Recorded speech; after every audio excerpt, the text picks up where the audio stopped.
Hey gang! Hello! Welcome to the first episode of the Clubhouse. And yeah, this is going to be a learning experience. For all of us. Especially us. Because we don't know what we're doing. Not at all. We are coming to you today from the beautiful space owned by Sarah Smith Warren. Mm-hmm. It is the headquarters of Soul Space Work. And we would tell you a little bit about Soul Space Work, but we don't want to screw it up. So we're actually going to be chatting with Sarah at some point in the future. At some point in the future, in a later episode. She'll be able to tell you all about Soul Space Work. It's very cool, but if we try to describe it, she'd be out of business in a week. So we're not. We sell ourselves well. So we're not gonna do that. But we want to thank Sarah. Yes. This is way better than the original set we had built over at the old church theater. And we promised y'all improvement, and she came through for you. She really did. So today, on our pilot episode of the Clubhouse, first of all, sorry for the delay. Yeah. The Griner house had COVID. We're all fine. I sat at home for 3 weeks. So did I, and I didn't have COVID. So. This is better. We're all better. This is good. Yes. Okay, pilot episode, go. Pilot episode. We're just going to chat about the Dakota Prairie Regional Center for the Arts. It's also known as? DPRCA. That's right. We work there. Yes. We play there. Mostly playing. We sweat there. We cry there. Lots of tears. I mean, yeah, lots of fun. Just kidding. And so we just wanted to chat a bit about the jobs that we love so much. Right, because we're friends because of our job. Right. And when I first got to New Rockford, I did not like Elliot. This one did not like me. No. So here that is. We'll get the awkward moments out now. So Aaron. So Elliot. Tell me. I like Regis Philbin. Yes. They killed Obama!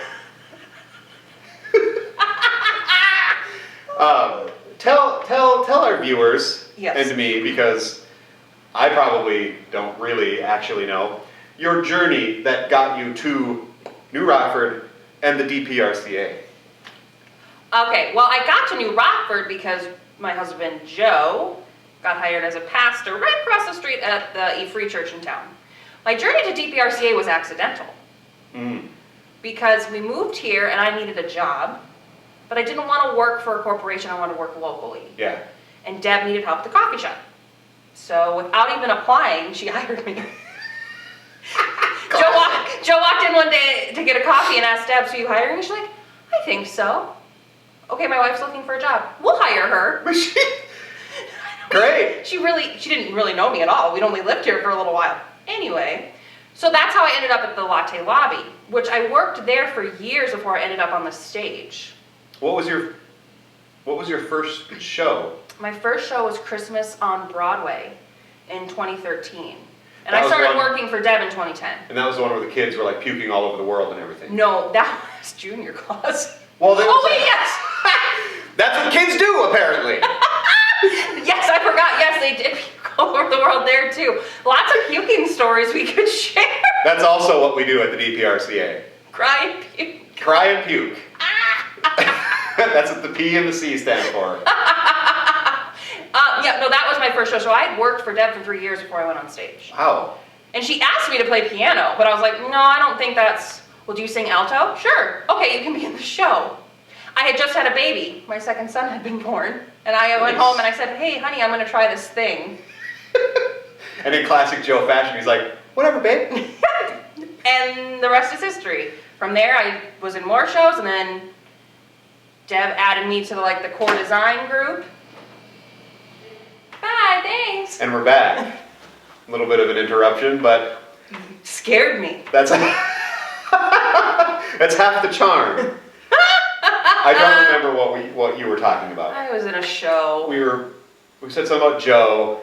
I did a show. Kids were puking. Kids puked. Anyway, then I did Christmas on Broadway was my first show. Okay. Then from there, Deb had me join the core design team. Yes. Oh, that's where we were.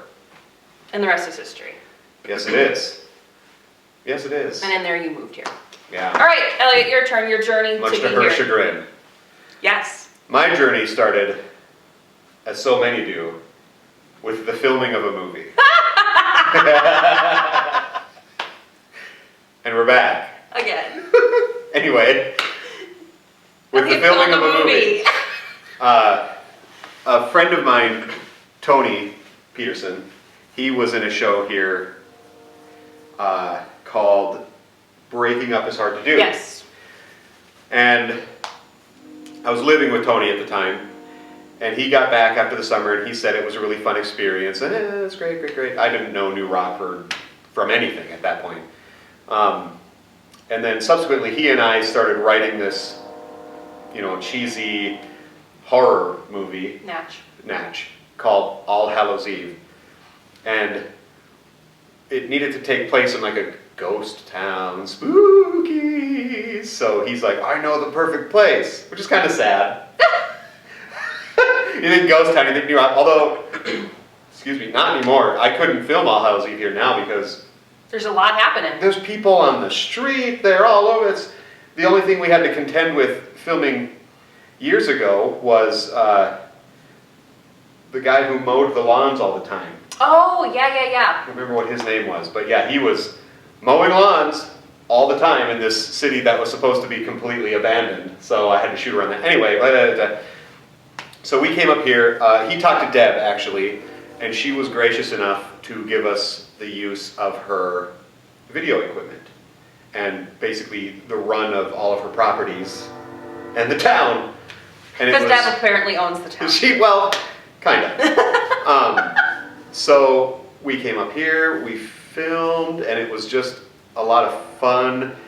We got the movie done, and when we brought the camera back, Alex Hovey and I decided, let's just buy a ticket and see the show that they have going on in the summer.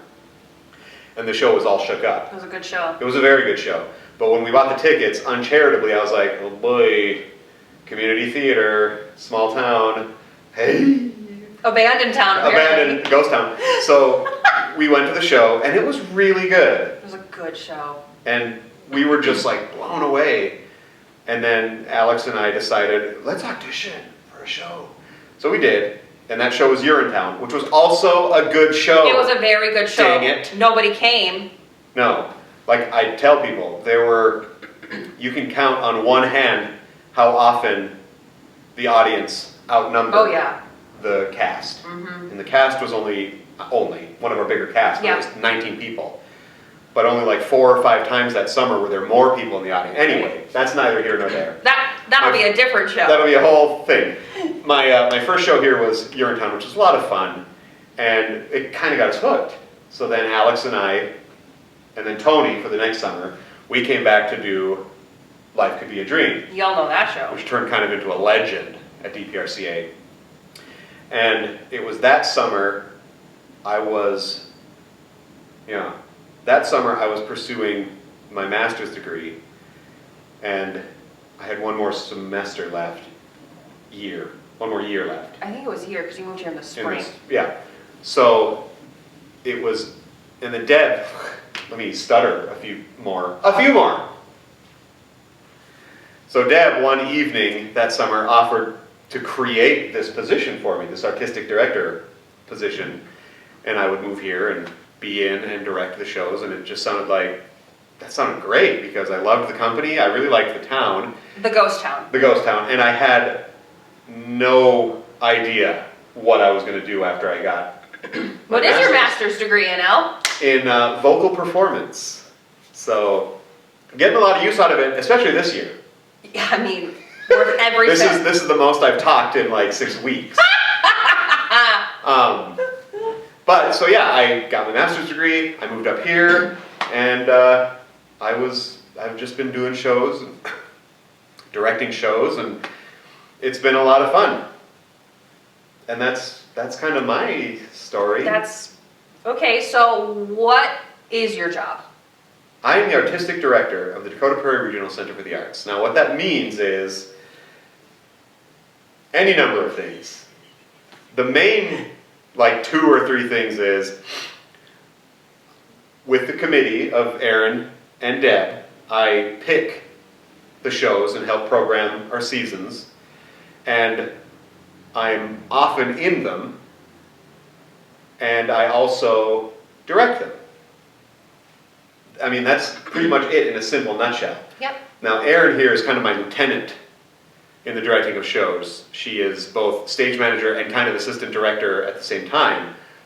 So talk about what you do with the DPRCA, Erin. My job is like a... It's nebulous. Yeah. My job was manager of the latte lobby for a long time, but then I started doing more. And so at some point, Deb called me the assistant managing director, which basically means, Erin, do whatever needs to be done. Yeah. Which is fine, I like it. I do lots of things. Lots of stage managing with the shows. I get to be in the shows. I make the schedule for us here month to month for the latte lobby or for working our productions. Mm-hmm. I help manage our website, which don't look right now, it's way out of date. Who's in charge of that? Oh, wait. Weird. Yeah, I mean, my job is kind of anything and everything. Right. And that's kind of what it's like, because really the DPRCA only has 3 employees. And then like the high schoolers that... Right, that's like latte lobby and show workers and stuff, but like the Dakota Prairie Regional Center for the Arts, the performance umbrella, it's Deb, you, and me. Yep. And it used to be Jared Colas, but he moved away. So yeah, it is kind of like a all hands on deck all the time sort of thing. Yep. But it's really fun to be that way, don't you think? Yeah. Because when we make shows happen, we all make everything happen. Right, yeah. I've learned a lot. Don't ask me to build a set though, because that is not my gifting. No, we've gotten actually really good at working with sort of black box kind of thing, Yep. where we imply sets by rolling on set pieces and stuff. And that, I think that works pretty well. That plays to our skill set. Plays to our skill sets, and it also teaches people to use their imaginations. I thought you were going to say something I have sooner nothing. than that. That was a I long have nothing. I just wanted to see awkwardness. how long you'd sit there. I will sit here until HELL double hockey sticks freezes over. Or a town becomes a ghost town again. Well, boo. So you started this with reminding everyone that I did not like you. Yeah, she did not like me. And I don't know why, because frankly, I'm delightful. Don't you? You're so humble. So I am humble, and that's what makes me great. Okay, Is sure. that I'm so humble. Why didn't you like me? I don't think I did not like you. Shut it. The story's changing. Okay, so I did my first show the Christmas of 2013 with Deb. And then you moved here spring of 2014. So I had barely dipped my toes in what is this company larger than just working at the coffee shop, and now there's this new presence. Yeah. And you were And like Superman to Deb. Big, chunky Superman. And it felt like a big change before you even had your sea legs. Exactly. Yeah, I get that. So I don't think it wasn't I didn't like you as a person, I didn't know you as a person. Sure, you... And to know me is to like me. Sure. But then we worked that wine tasting that fall together. Yeah. And we realized, wow, Yep. we work well together. And what really cemented, what would you say really cemented it? Was it Murders in the Air? Or that I didn't not like you? Yeah, like our friendship. Oh, our friendship. Like where we decided, man, we're a team and we're a good one. Was Murder Was it Gifts of the Magi? is in the Air of 2015 or 2016? I don't even... Because our first show No. together was that Christmas. It's a Wonderful Life. Right. Cloak and Dagger came that next year. I think that's when I realized, Well... okay, we could do this, and then probably Gifts of the Magi, because that's the first show that you and I really... I think that's what really made us a team. I think what really made us friends was Andrews Brothers because of all the sweaty bras and maxi pads. How do you not become friends after those experiences? Right. And I want to be clear, they were his sweaty bras and maxi pads. Yeah. Yeah, they were. Okay, but the sweat-filled coconut, that was Jared. That was Jared. We're calling you out, Jared. And the time I didn't know you had left them as a bowl, Like a cup. and I stuck my hand in that coconut. Just wet. I actually, backstage, the show was going, Which brings us kind of to our, well, another thing we wanted to talk about before we bring out our special guest is I wonder who it'll whoa! I derailed myself with that spooky noise. We wanted to talk about like favorite shows. Yeah. Hilarious kind of backstage anecdotes, like her putting her hand into a bowl of sweat, of sweaty boob sweat. Jared's boob Jared's, sweat. yeah. I'm So calling you like, out, what Jared. are some of your, excuse me, what are some of your favorites? Favorite I'm burpy. favorite shows, favorite memories? Yes. Oh boy. Do you have one ready? I'm never ready for anything. We don't want to talk too much about Christmas shows because that'll be coming in our Christmas special in a few weeks. Well, most of the shows that hold special memories are our Christmas ones. Yeah. Because we are really good at Christmas. We're really good at the manipulation of nostalgia.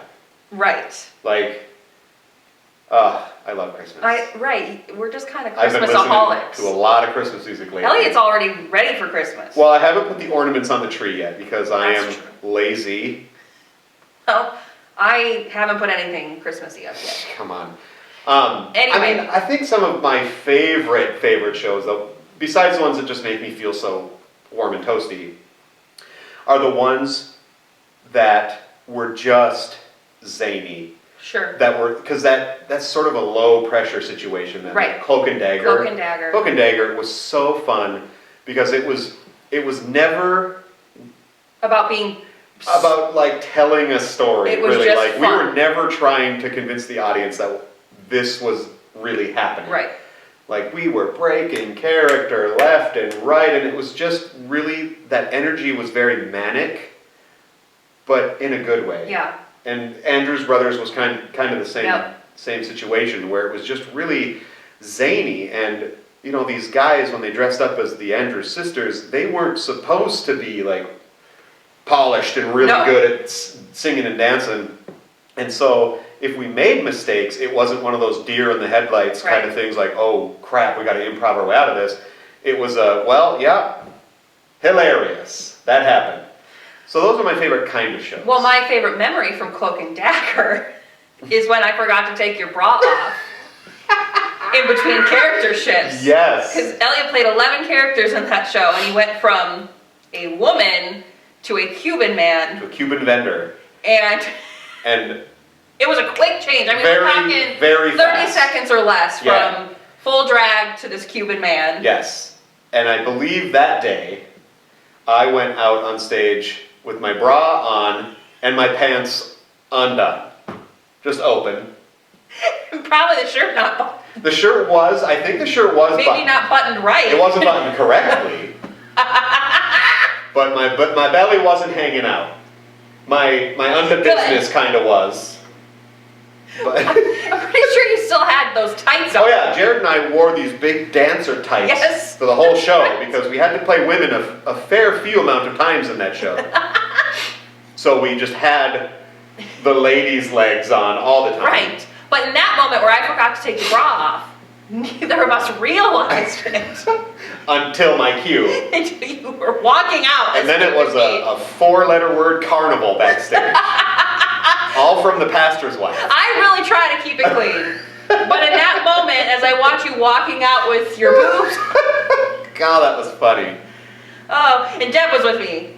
Deb and I died. God, that was funny. Oh boy. Okay, so zany shows. So Murder is in the Air was Murders one in the that- Air, so fun. Just the really the absurd shows Yeah. are my favorite because they're the one. I've played the conflicted romantic lead a lot. a lot, and that's, I don't know. I'm more of a character actor, and so I really like to to be characters. Right. And so it's fun to be able to kind of chew the scenery, like with Urinetown, when I got to be the bad guy. Right. And it wasn't like a subtle, this guy makes a lot of good points, bad guy. It was He's the bad guy. he's absurdly villainous. And that was really fun for me. Like Grumpo. Grumpo, yeah. A man who has a place in my heart, which is ironic because he hated Christmas and I was just gonna say, love he does Christmas. not like Christmas. But more on Grumpo in our Christmas special. Which will hopefully be out before Christmas. Well, that's all I have to say about that. Okay. But yeah, genre-wise, I think my favorite shows have been Christmas shows. Yeah. Just because. Well, and they're very rewarding. Christmas shows are rewarding. Oh yeah. I think by the end of all of our Christmas shows, with the exception of maybe It's a Wonderful Life, because that was kind of just a whirlwind roller coaster. It was the first like big show that I had directed here. And it was a bigger cast. Yeah. But I think. Although we topped Christmas cast size from that. Oh yeah, yeah. But really, I think honestly, every Christmas show after that, at some point in the run or the other, usually by the end, A, because we're really tired, B, because it's closer to Christmas and everything has a bit more feeling to it, but like by the end of the show, we're just in tears anyway. Right. Like last year. Oh gosh, every show. Thank you, Pastor Doug. Pastor Doug was so good. Yeah, well the last show we actually got to do was A Christmas Story last year. Yeah. And so we're all pretty nostalgic this time of year, especially because the last show we really got to... Right, like when we recorded that charming, wonderful theme song you all heard before this episode. That's right. That was the first time like I had sung right. since December. I sing in church every Sunday. Anyway. Well, pin a rose on your nose. I'm just saying. But yeah, I'm missing our Christmas feelings. Yeah.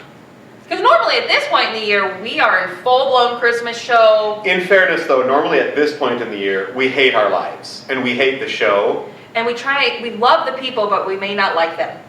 Right. Yeah, like I always look forward to seeing them every rehearsal, but I wish it was more of a, I'm going to go hang out with these people, rather than, let's go work. Let's go rehearse this show that'll never come together. And it always does. And it always does. And it's always fabulous. Yep. Anyway, we digress. Well, more on Christmas later. We can't help it. It's the most wonderful time of the year. And it's really cold outside today. Yeah, it is. Anyway. So let me check my book here and see if we have anything else that we need to talk about before we bring out our special guest.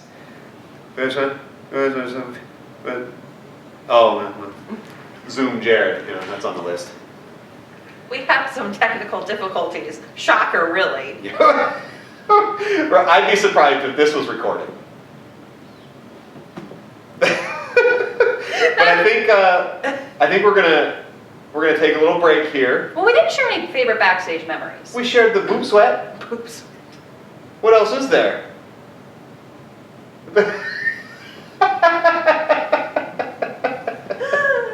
A lot of my laugh so hard I cry moments revolve around Jared. Yeah. I think of Murders in the Air when he forgot to freeze in the freeze frame. Yes. Oh God. That one kills me just talking about it. It's so funny. That was so great. The entire cast was supposed to go into this instant freeze frame where regardless of what we were doing or where we were at, we just froze. And everybody did. Jared. But Jared. He needed to get to his place, apparently, because 2 or 3 by the clock seconds went by of all of us frozen and him wandering around looking for the spot that he usually freezes in. He usually would freeze next to me, but that was a crowded day in the dinner theater and he couldn't get to me. I tell you one thing, it was very hard to maintain a freeze frame after that. I didn't. Thankfully, you were standing next to me and someone else was near, so I kind of tucked my face. Well, you and Jared tucked your faces into each other's shoulders. I'm standing there like a rube. But yes, Jared was pretty single-handedly responsible for all of the most hilarious backstage stuff. Yep. And in, Gifts of the Magi, He was playing sort of an angelic character. And I told him flat out, you're an angel, not a fairy. Not a fairy. So no fluttering. You can move, but always but with a purpose. Don't flutter. And all I see on the shadow on the wall, because he's behind me at that point, is just, it's Tinkerbell back there. So, but you played that character very well, Jared. But oh, Willie was so good, so good. You did flutter. Yes. What time is it, Aaron? It is 12:10. Okay, so I think we're gonna come back to y'all. We're gonna come back to y'all when our special guest arrives. Of course, for you guys, it'll be all of that long. It'll be a really janky edit. In an episode that's already full of them. Should we mention that we talked to Jared and lost it? Yes, we did Zoom Jared yesterday, and we were going to plug him in right here. And then come back. But we talked to him for an hour, and it was fun. It was fun, and it was great convo. And then Zoom decided I didn't need that recording anymore. We watched it play back. Yeah, I made sure that it existed. It played back and everything. And then it vanished. It's gone. It's not in my trash. It's not in my Zoom folder where it's supposed to be. It's not even on the recently recorded or deleted menu of Zoom. It's gone. It is gone. So sorry, Jared, but we loved our conversation. Right. So we're gonna chat with Jared again. Probably plug him into the Christmas special. Yeah, because a lot of our favorite Christmas memories involve Jared. So yeah, we will get Jared again. Just not today. Not this episode. But we had a nice conversation, Jared. Mm-hmm, mm-hmm. So when we come back, we will have a special guest. And we will and we'll go from there. So I'm doing this like we're going to a commercial. Okay, so I'm going to stand up and go hit pause. It's going to be a really quick edit. Oh. We're going to leave this on. Okay, and we're back from that really abrupt, janky edit that I probably shoved in. And our special guest is here, so I'll let you announce it. Okay, please welcome Deb Belquist. Deb Bellquist!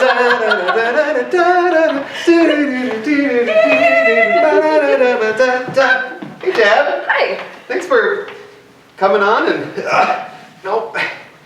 being in the clubhouse with us. Too much COVID, huh? Right, exactly. There's never enough. So how have you been? I've been well. Good.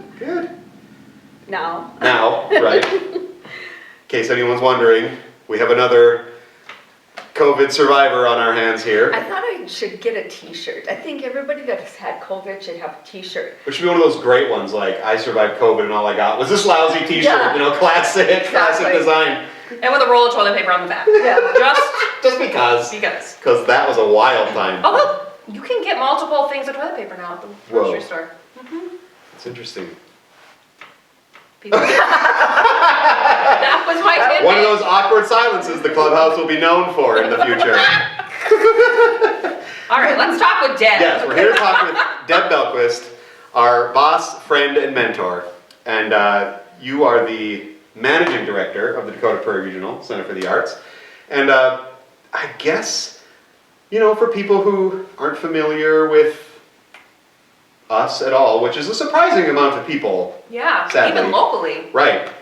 We just wanted to have you on to kind of talk about the DPRCA. So really, Deb is like one of the more interesting people in our lives.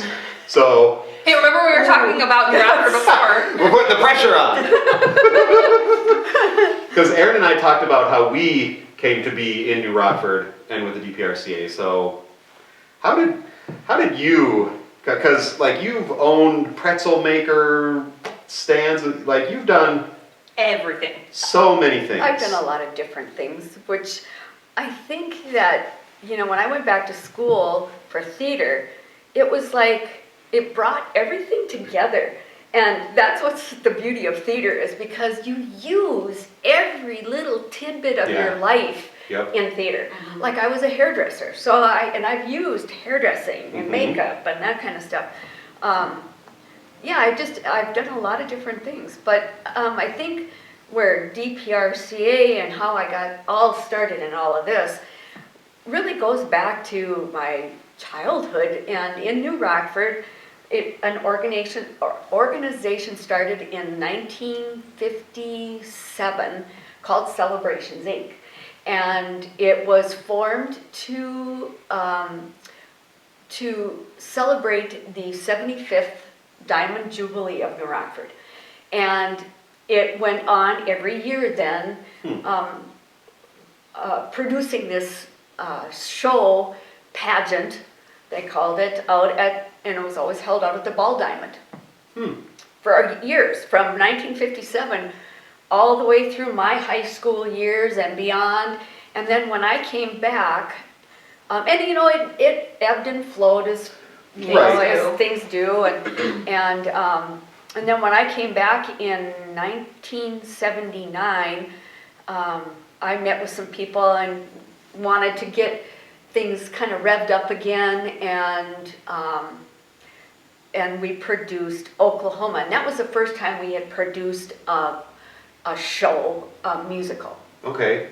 And from then on, then we started doing musicals like that. So were you doing that under the banner of that Celebrations Yes. Inc.? Okay. Yep, for until 1991.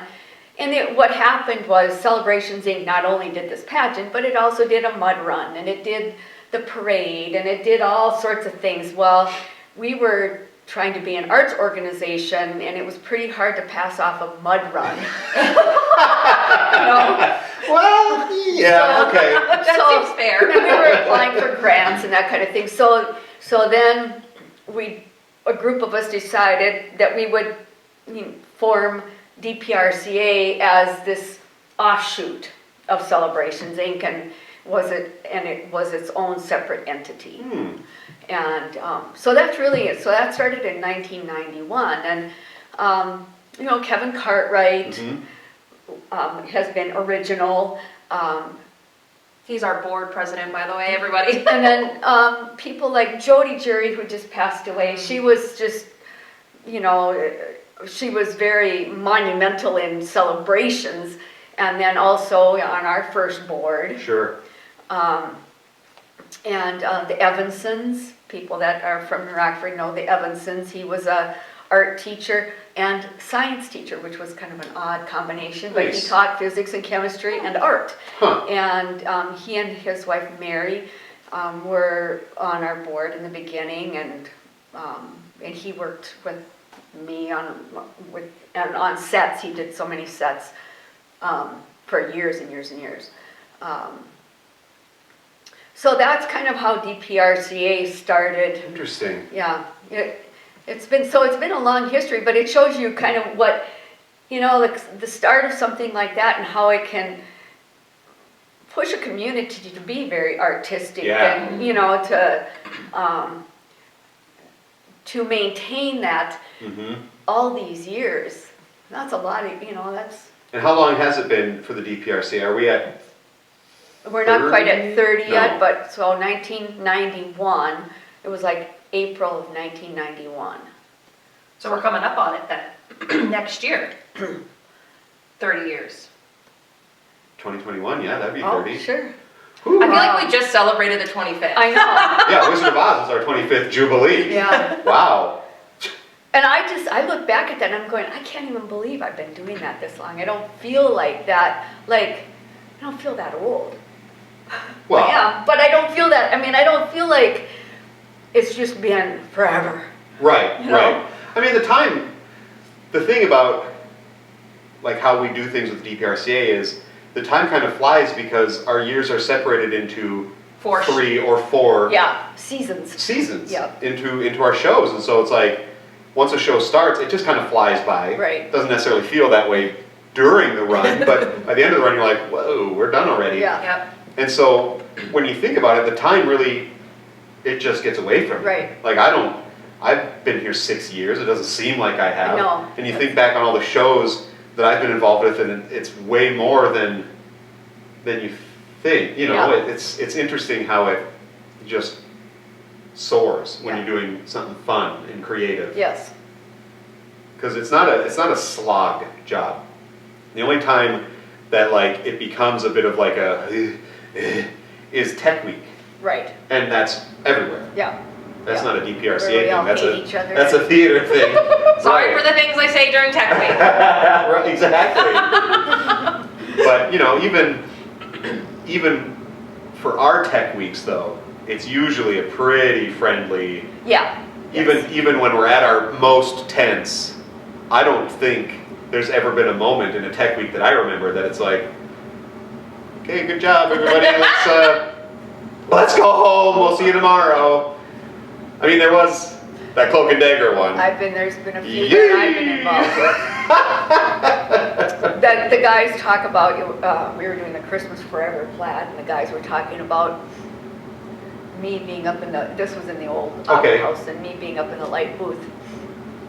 And I don't know, can't remember what it was so bad.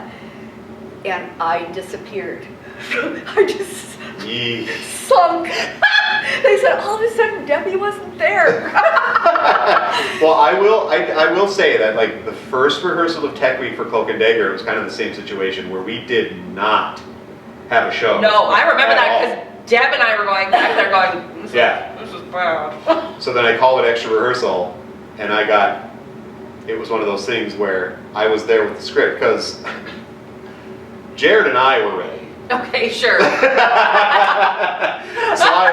I sat with the script in the audience, and our lead actors, every time they hesitated just a little too long or said the wrong word or anything, I would stop them and make them go back to the beginning of the scene.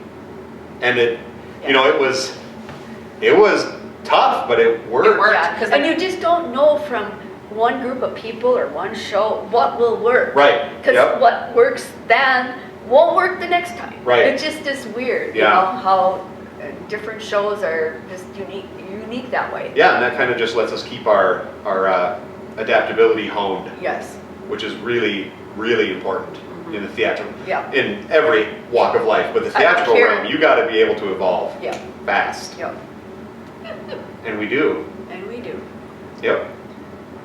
What else were we going to have? I don't know. Let me look at my handy dandy notebook. It's a Blue's Clues reference. I know, I got it. Okay. We did the journey. Oh, our properties.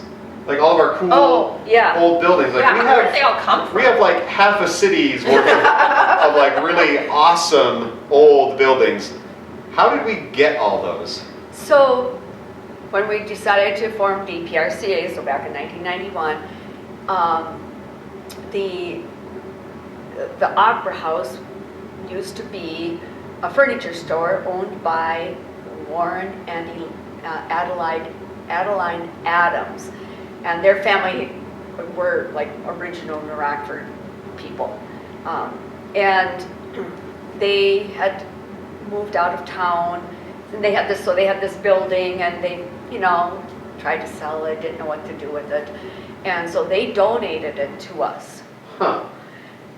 The building next to it was owned by a doctor in town with the last name of Owens.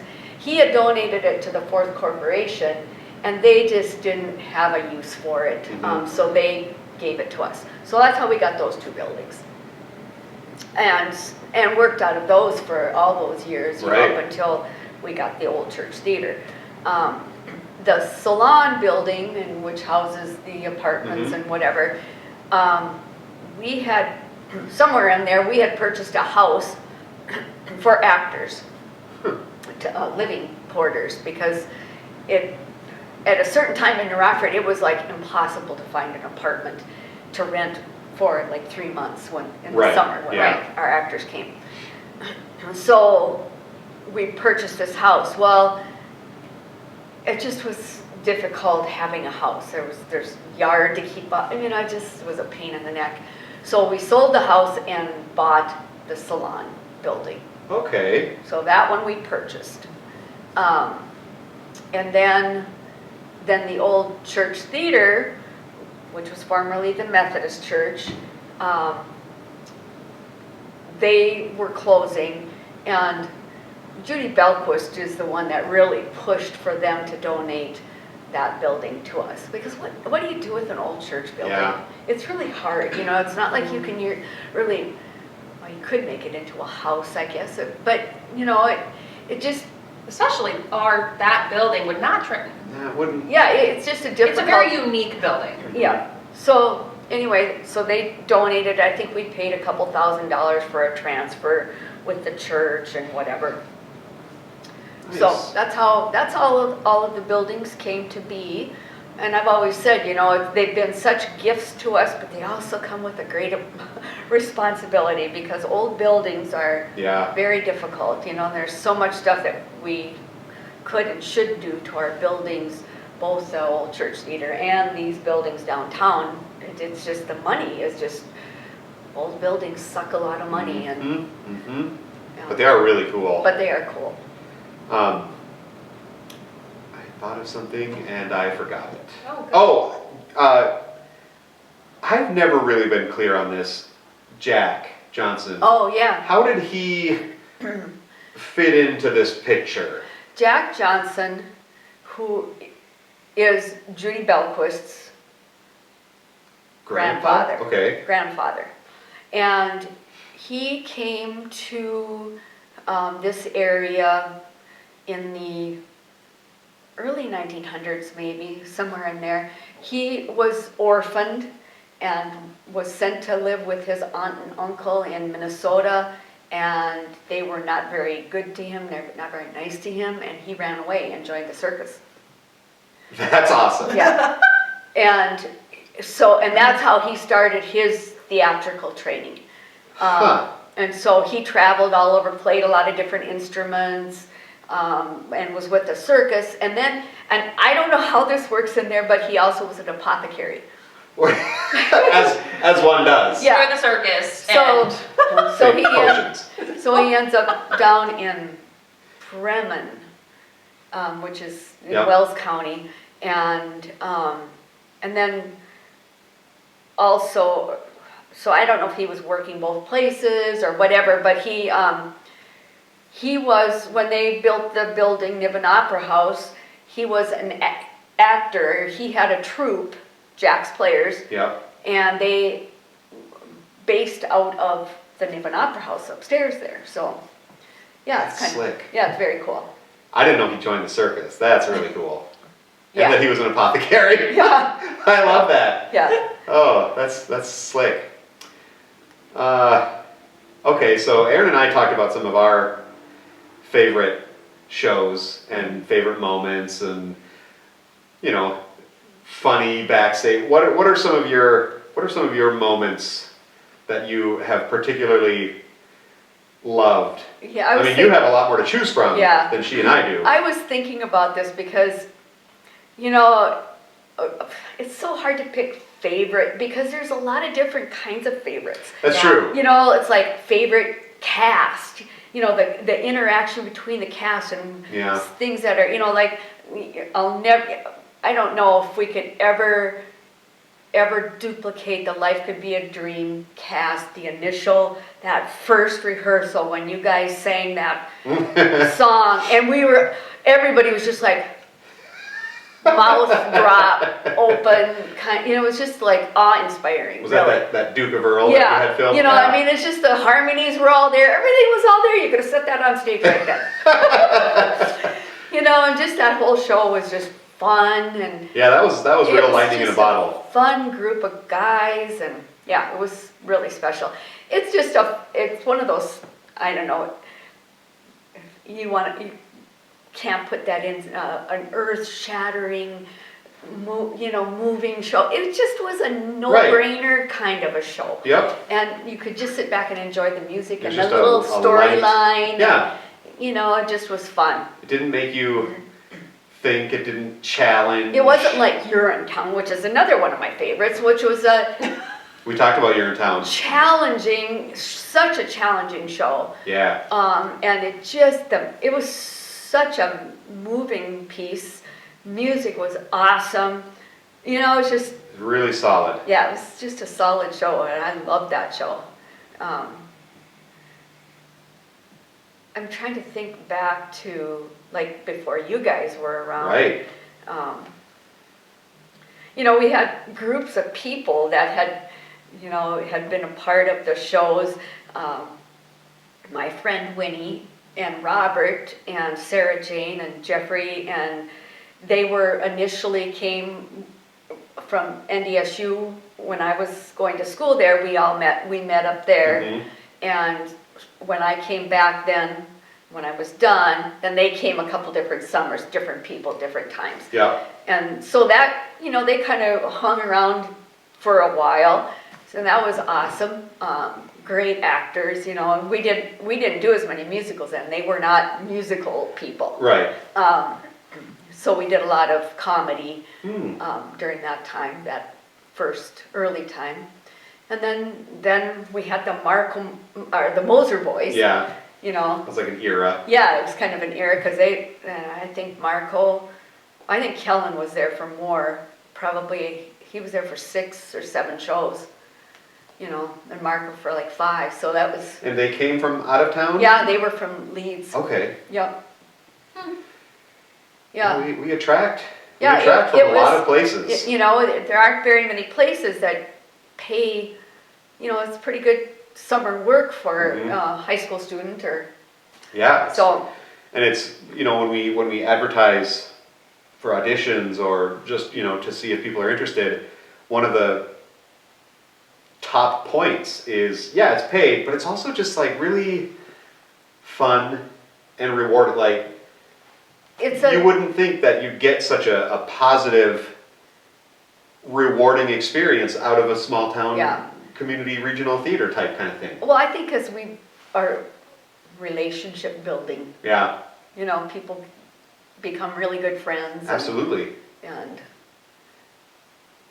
Godspell is another show that I just thought was extraordinary as far as talent goes, and that was choreography was so amazing in that show. That was a pretty great show. It was very unique choreography, and there's another whole group of our that connection, our Illinois connection. Yeah. So great. Yeah. So now we're coming up on our 30th anniversary. Apparently, we all just realized that. Jeez. What are your hopes and dreams for the future of the DPRCA? Well, this has been such a slap in the face. This year has not been kind to a lot of places like us. How to go forward. And you think about it. This isn't the last time something like this can happen. Right. Right. And it seems like, it was 100 years ago that the first one happened, and now is it going to be another 100 years? Maybe not. Maybe we'll have something in the next couple years, right. That's going to so the little project we've all been working on is trying to figure out how to do this, would be to live stream or pay-per-view our shows. Yeah. Where even if we can't do a show that is 100% capacity, we can live stream or pay-per-view our productions. And we've always had a lot of people ask, do you film the show? We'd love to buy a DVD of it. Well, this will give us that opportunity. So the one thing that this whole pandemic has brought is that the licensing houses have caught up on this, and are allowing this to happen, and where they can get their royalties, and we can do the shows, and we can stream them, and it's easy now. Right. It used to be unheard of. You'd have to go through all these hoops and whatever to do it. So it's just part of the landscape now. Yeah, and I think that Hamilton being on pay-per-view or through subscription services really kind of set a precedent too. So that there are people that want to partake of theater but can't get there for whatever reason. Now, I mean, right now it's a pandemic, but there's lots of reasons Yeah. outside of that normal life. Right, sometimes it's just cost prohibitive. Like, I'd love to go to New York 3 or 4 times a year and just take in a Broadway Right. show, but I can barely afford milk. So, let's be honest. I don't think you'll ever take away the live experience. No. I don't think you can ever No, replace there's a that. charge to that. You know, and as a performer, I can't imagine, you know, like not having an audience Well, no, at like some point. we've all played to empty houses before. Yeah. Yeah. Even in rehearsal or in Urinetown. And it's no fun. Yeah. Theater is give and take. Yes. Like, the more the audience engages, the better show they're gonna get. Right. And yeah, sure, as a professional actor, you should be able to be giving 110% even with no audience. But there's something. There's something. There's an electricity Yeah. that's transferred between Yeah. people. Yeah. It's really difficult to like knife, razor edge focus when it's And it's Empty. amazing how, as a performer or an audience goer, you know when you've been in that special Mhm, moment. You know, there's just like on stage, the electricity, and when there's been that kind of a performance that has hit every point, Yep. it's just so exciting. Yeah, that's the stuff that's like really rewarding. Yeah. That again, with DPRCA, we offer those kinds of opportunities like Godspell. Yeah. You know, one of those final shows. It might have been the final show when Jared was singing "Beautiful City" at the end. Yeah. And like everyone on stage is openly weeping. Yeah. Because it's just that moment became so, I don't know. Yeah, it's just powerful. Yep. Yep. Yeah. But moving forward, we want to add film equipment. Right. Yes. So that's our new, you know, we've talked about the memberships and how it's been such a difficult thing because we had to cancel the show and people had all paid memberships and stuff. So, you know, our idea now is to not do a membership drive this next year. And everybody just use their tickets that they've had for this bogus year. This non-year. Non-year. And use that for this coming year, which we're basically transferring all of our shows from 2020 Yeah. to 2021. A lot of houses are kind of doing that. Just Yeah. that's going to be this year. Yeah. And, but we would like to purchase camera equipment so that not only pay-per-view where we would edit, Yeah. but also could live stream Mhm. some shows. And it takes a certain kind of equipment and that. So we're hoping now that we're going to be sending a letter out to our members about not doing a membership, but we were hoping for some donations for this equipment. Like a nice targeted Yeah. fund to drive. And so I think, you know, I'm looking at it's going to take between 20 and 25,000 to do this right. Because I don't want to do this if it's like not professional. Well, absolutely. If you're gonna, you know, if you're gonna do something, especially if it is as a sort of replacement for actually going to a show, Right. you want to give the same relative experience. Right. It's like you can pay $25 for a ticket to a show and get a really solid show, or pay $25 for a link to download and just get garbage. Like Yeah. that's not what Yeah. that's not what we want to do. So it's got to be the quality sound. It's got Yep. to, you know, so there's a lot of components in that with computers and editing Mhm, and mhm. all of that stuff. So, The infrastructure we need to do that. yeah. Yep. So that's our goal for this coming, you know, next few months Yeah. is to promote that. And It's exciting. It's one of those things where it's adapt or die kind of thing. and then exciting news that, you know, as we've talked about what show to do for the summer, because I do think that this summer could be, especially if the vaccine gets on board, like Yep. it sounds it might, we could have a good summer. Yeah. And so you had the idea. Yeah, you share with the people the idea you had. Our plan, we are doing it. We are bringing back to the stage Life Could Be a Dream, summer 2021. Very exciting. I think people have been clamoring to see that show again since we closed that show 5, 6 years or so.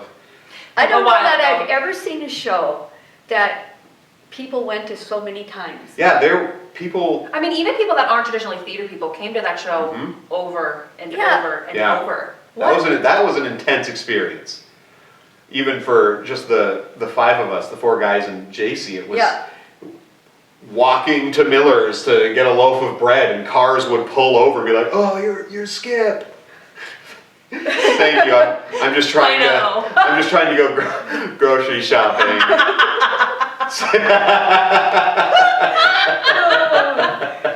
But it was that really kind of united the community. Weirdly. Yeah, it's so, I don't know that we'll ever, reproduce that feeling. No. I think that's, like I said, that was lightning in a bottle. Yes. But I will say, going up and watching it at Frostfire, I still had the same, it's just such a fun show, and the music is so much fun. That's the thing, it's a fun show. It's solid.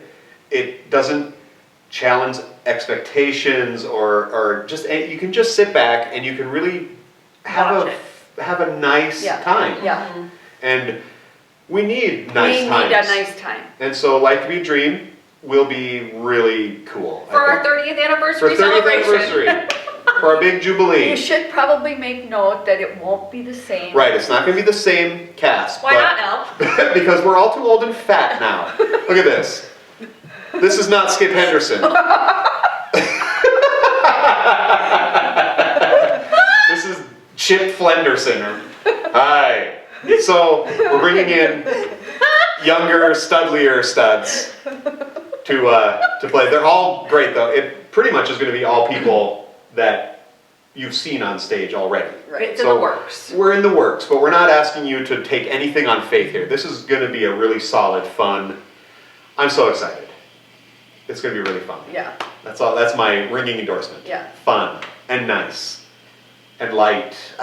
And I'm hoping that we can seat more than 50 people at a show. Yeah. I mean, if that's all we can do, that's all we can do.